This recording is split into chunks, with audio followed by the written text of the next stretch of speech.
If you're a naturally happy person, there are three things you will probably have to deal with in your life. Number one, you're not going to be the norm, you're going to be the exception. And when I say happy, I don't mean fake happy, I don't mean performative happy. I mean, you're clean happy. What do I mean by clean happy? Like, you can walk into any room, whether the people in the room speak your native language or not, whether you're in a nightclub, a church, the post office, it doesn't matter the room you walk into. You have a light, you have a glow, and not because you're physically attractive, like you're genuinely happy. You're just not going to be able to fit in. Just accept it. It is what it is. Just you literally have to accept it. Number two, what you'll have to deal with is that at some point, someone that you're extremely close to is going to get jealous. They're going to get jealous because what you have to understand is that happiness cannot be bought. It's literally something that you generate and you cannot fake it. When someone is fake happy, people know. And when you're real happy, people can see it in your face, they can feel it, they cannot deny it. And if they themselves are not happy, even on a subconscious level, even if they want to appreciate you, they literally cannot. They literally cannot because there's something inside of them that's constantly calculating every time you make contact with them. They're like, why is she so happy? They literally start looking at you like you're weird. And even though they want to continue the friendship, even though they enjoy your company, you are causing an internal discomfort for them. So you really have to become comfortable being by yourself and being the popular loner.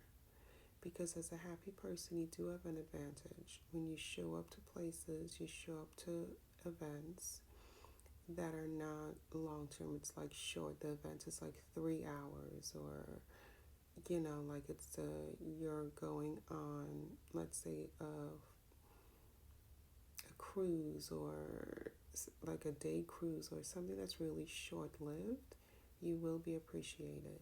You will be loved by many. You might get free drinks. You might make friends. You might get a couple numbers, not just from men, but from women or people of the same gender. But that's because they just appreciate you in the moment.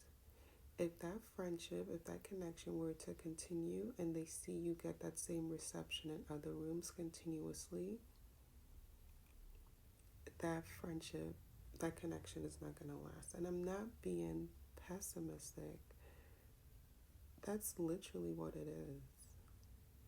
And the third thing I want to talk about, which is the last thing, is that you have to learn to set up boundaries. And a lot of people, I know you've heard it a million times, but the thing is, that's going to be the hardest part. The hardest part is going to be setting up boundaries because as a happy person, you want everyone to feel as happy as you do. So you literally want to solve problems. You want to show people solutions. You want to give them advice. You want to bring them into your circle so they can feel and experience life through you, so that they would be motivated to want to change, to become happy. It's going to be, it's if you're still in that journey as a happy person, where you're in that part of your life where you're still extending yourself, you're going to get burned out. You're going to get burnt out. And it's not going to be good. Because I've seen some happy people never recover. And even for me, I've had bad experiences in the past where I got burnt out. And It took me a long time to come back into myself, and that's because I did the work to become happy again. Some people get so, they get so bitter, or they get so damaged or hurt, they're unable to recover. So, one of the things you must do is have serious boundaries, because people love to be around you. They absolutely love, but they literally cannot handle you. And this is one of the weirdest things that I've noticed too, is that even other happy people can be around someone else that's genuinely happy. And you might say, no, that's not true, because birds of a feather flock together. If you're genuinely happy, it's literally because as a happy person, you're living in your own universe. You have created a bubble, you have created an atmosphere, you have created a lifestyle that maintains your happiness. So when you're with someone else that's genuinely happy, they're in their own universe, so it's hard to merge the two, if that makes sense.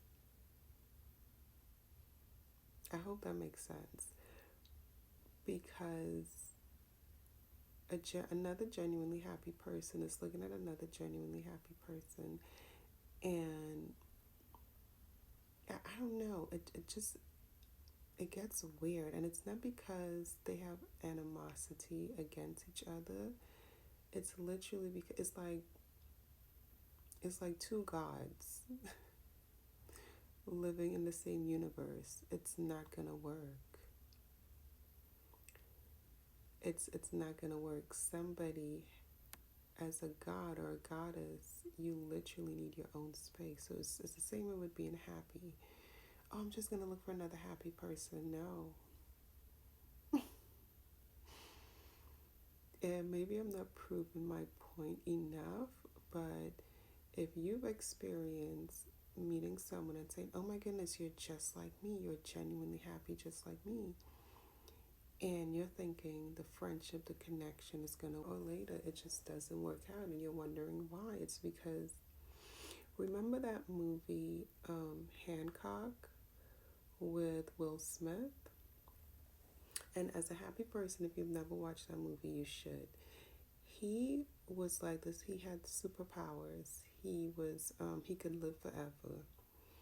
And there was another lady who had the same powers, and they were in love with each other in different lifetimes, but they couldn't stay next to each other, because in staying next to each other, they would get weak and lose their powers. So the only way they can be powerful, they had to have distance between themselves. And I feel like if you want to look at it on a spiritual level, I think when you're a happy person and you meet another happy person, if the two of you stay together, it's too much energy. It's like the way the gift works is you can generate happiness and stay happy if you're on one side and the person's on the other side, because it's like you're here to be a gift for other people to view, and it would be too selfish for you and that person to be together. I don't know, it's not fair, but I think that's what that movie was really, that was the hidden code. It was the hidden code that you can't have two suns like in the sky at the same time. That's too much heat. This planet has a sun, the next planet has a sun. I don't know. But yeah, it doesn't work. So being happy and being positive is not a burden, it's a blessing. But those are the three things that you will experience.